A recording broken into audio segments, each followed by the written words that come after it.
guard us, protect us, and we ask all this in Jesus' name. Amen. Amen. Father, Son, and Holy Spirit. Good morning, class. Good morning, Ma'am. Okay, before you take your seats, please take some positive under your chair. Okay, arrange your chair properly. Okay, you will not sit down, class. Now I will be check your attendance from group 1. How many absent?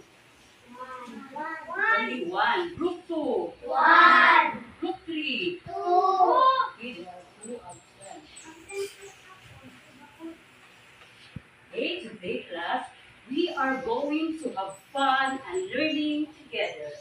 We are talking about the weather. Can you say that again? weather, Louder. weather. Okay, very good. Now class, look outside and ask to your classmates what the weather is today. Look Sunny, outside. sunny, sunny. Okay, very good. It's a sunny day. This morning, we talk about the kinds of the weather. So, but before we proceed in our class, we have a 5 classroom rules. So, first is look with eyes. So, I want you to make sure that your open eyes are open and you can see around us. Okay, number 2 is listening with ears. So, always listen your ears. And number 3 is quiet mouth. Always keep quiet class, ha? When the teachers is discuss or listen.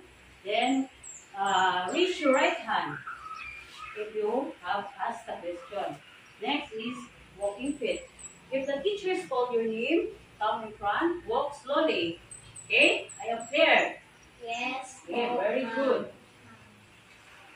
Now class, in our learning objective is determine the different weathers through the picture sheets.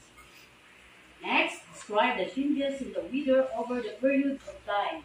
Next, relate the personal experience and how is done on different weathers. Okay, class. Now I will be showing you. I will be post here in some different pictures. All you need to do, class, is arrange the letter in form word. Okay, the first pictures. You can answer. Raise your right hand. Okay, Sheila, come here. Form the first picture. Arrange the